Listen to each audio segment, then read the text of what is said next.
खरीप हंगामाच्या तोंडावर शेतकऱ्यांची अडवणूक करून रासायनिक खतांची बेकायदेशीर साठेबाजी करणाऱ्या विक्रेत्यांविरुद्ध कृषी विभागाने मोहीम तीव्र केली आहे। श्रीरामपूर तालुक्यातील टाकळीभान येथील शिवशंभो कृषी सेवा केंद्रात युरियाचा मोठा साठा असतानाही तो दडवून ठेवल्याचा धक्कादायक प्रकार समोर आला आहे।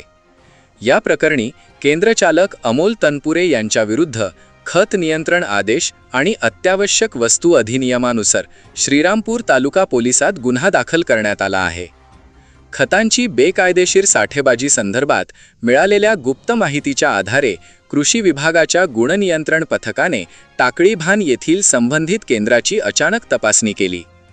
या तपासणी दरम्यान दुकान आणि गोदामात युरिया खताचा मोठा साठा उपलब्ध असल्याचे दिसून आले।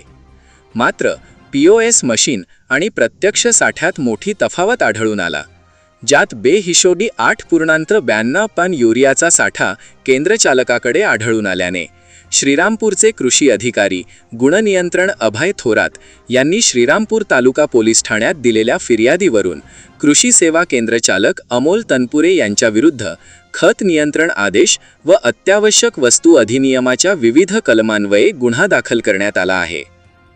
खताची कृत्रिम टंचाई निर्माण करून आणि साठेबाजी करून शेतकऱ्यांची अडवणूक करणाऱ्या एका दुकानदाराची मौजे टाकळीभान येथील शिवशंभो कृषी सेवा केंद्र यांची आम्हाला गोपनीय माहिती मिळाली आणि तपासणी करताना आम्हाला 8.32 मेट्रिक टन युरियाची अवैध साठवणूक केलेलं आढळलं।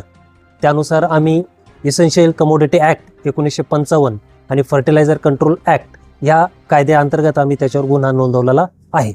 आणि शेतकऱ्यांना कृषी विभागाच्या वतीने विनंती करण्यात येते की इथून पुढं कोणत्याही दुकानदार लिंकिंग करत असेल, साठेबाजी करत असेल तर तसं आम्हाला कल्पना द्यावी आणि अधिकृत बिल हे शेतकऱ्यांनी आपल्याकडे मागून घ्यावं अशी विनंती कृषी विभागाच्या वतीने करण्यात येत आहे। या धडक कारवाईमुळे परिसरात खतांची दडवणूक करणाऱ्या इतर साठेबाजांचे धाबे दणाणले आहेत।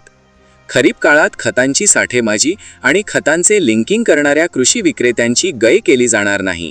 शेतकऱ्यांनी खत खरेदी करताना अधिकृत बिलाची मागणी करावी आणि अडवणूक करणाऱ्या केंद्रांची तक्रार कृषी विभागाकडे करावी, असे आवाहन तालुका कृषी विभागाचे गुणनियंत्रण अधिकारी अभय थोरात यांनी केली आहे।